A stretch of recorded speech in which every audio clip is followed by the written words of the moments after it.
another video, I have shown you how concept to vector works and what you can do with it. Now in this video, we're going to take a closer look at the results. So first of all, let's take a look at vectorization. In this case, we had this really coarse template that needed to be vectorized. Now this might happen if you work at a place where you get to vectorize a lot of logos. You don't have any time for that, and there's also no chance to get better templates. So that is something you can do with it. And this looks okay, although when you zoom in closer, you see it is not okay at all. It's better than image trace, but of course, as a permanent thing, this is not good. So it's okay for the one-off poster, probably that you only need to do once, and most probably the client will be okay with that, but it will not always work. And then, of course, there's always the probability that you get a result that is completely off, such as this one here, which happened because this is a different model than that one. So let's take a look at that. I'm going to select this, and as you can see here, this is Gemini 3.0 and this is Gemini 3.1. So it depends heavily on the model you choose for it. And then with the same prompt, you might end up with something else. And then you get this, which is nice as well, but probably not what you wanted. Let's take a look at the next example. So this is very geometric. There are strong geometric relations between those shapes. Let's take a look at the results. Now, first of all, again, you might get something completely different with the same prompt. Let's take a look at this one here, and we have vectorized this with geometric precision, Gemini 3.0. And here we have again Gemini 3.0. And I did this one before the other and even specified the colors here, but it didn't pick up the pink. So that is weird. And also, as you can see in here, the relations are off. So these should be circles and the outer one as well. But even if this one here looks great, it's actually not. Let's take a look at that because that's interesting. I'm going to select this circle here, and that is indeed a circle, as you can see by the measurements here. Now let's offset the path. So let's go to offset path. I'm going to reduce that. So here you can see the gaps, and they are not equal. So while this is a circle, this one is not. And it's also not centered on the other one. So again, it's nice for one-off, but that one is not for a permanent solution. And also, if you zoom in, then you see these here, which are, of course, bad as well. So that's not working. And again, if you're not using the correct prompt, give the model too much freedom. So this is a 6-color trace, and then you get some weird results, which might, of course, be okay if you're just in ideation and searching for different routes that you might take. So then that will work. Let's take a look at the next example here. And that is interesting as well. That is a very rough sketch here. And you see the tail of the horse is somewhat, it can be interpreted wrong, as you can see here or here, so that you get completely off results.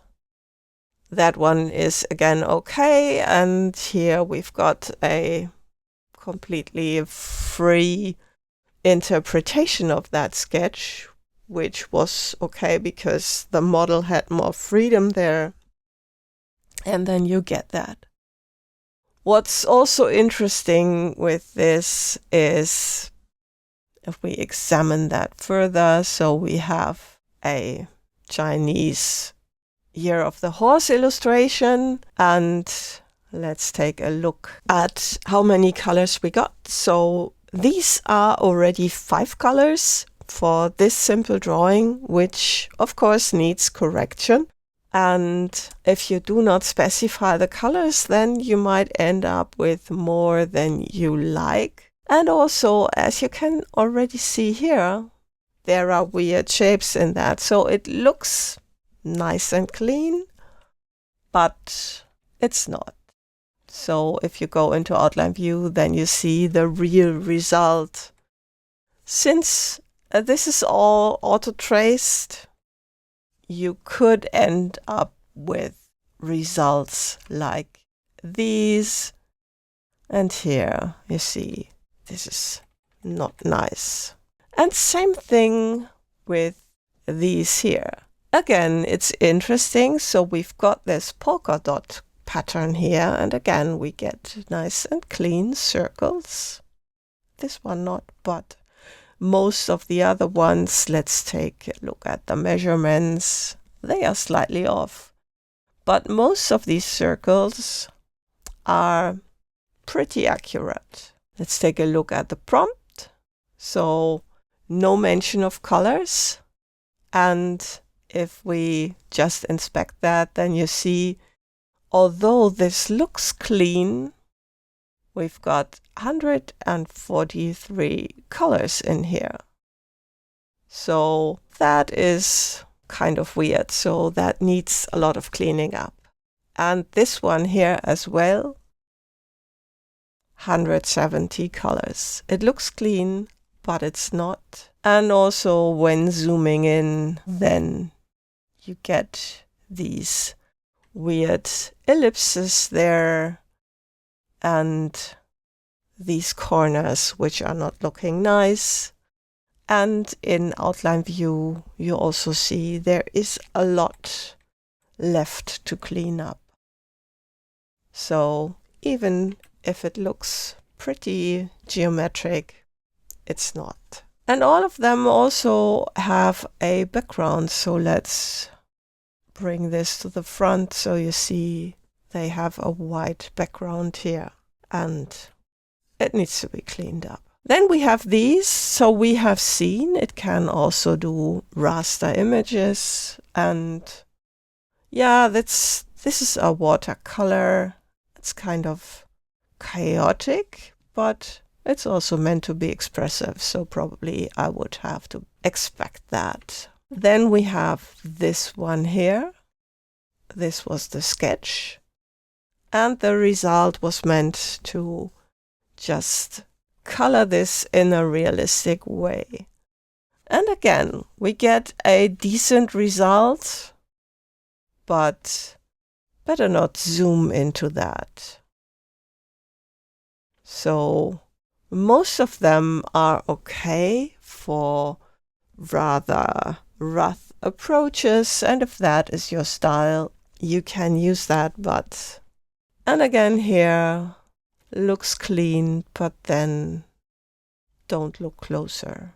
The different results here are happening because of different models that I have chosen. Now let's get to creating cartoons. And here I have used a photo of a zebra that I have knitted.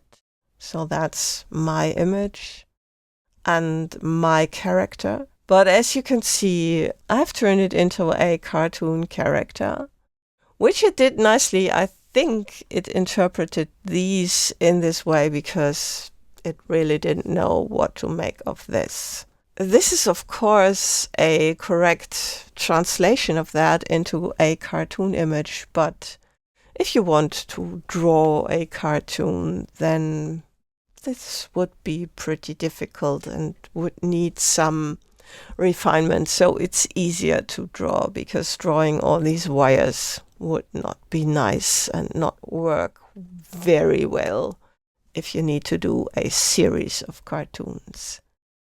And here we've got another one. So this is something I have created, my figure, and turned into a cartoon character. And there you get a pretty close approximation. And again, this would need to be straightened out in order to work as a cartoon character. So usable as inspiration perhaps, but you need to do a lot of drawing. Then we get to something which is kind of frightening, and that is lettering. So this was the input sketch, which I've just drawn with a mouse. And then you can turn that using this default setting. I've used that setting for this and got this, which is kind of a decent result. And if you do that again, you can end up with different results. So I have always used the same button for all of these that you see in these columns and got different results. And while this is kind of decent, these two certainly aren't. And then again, this was the first result, kind of decent, and the other two are, even for ideation, I don't think that will work. And again, if we zoom in, it's getting fully out of control. It's not geometric anymore. And then we have these kind of similar results, but there's some variation in it. All of them will pretty much work. And if you're normally using clip art for these things, then, well, you might not need that anymore, that clip art. So that is someone now not earning any money anymore. And then we have these results, again, pretty similar. Here we have polka dots, which are clearly not working as well as the other ones, and the stripes are, yeah, you would have to redo that. So what can we make of it? Depending on where you're coming from and what you're doing for a livelihood, you can either be glad for the help it is giving you with vectorization, or you can be very afraid and kind of depressive about how this is coming after your job, or you can frown upon the bad quality of the vector artwork it creates.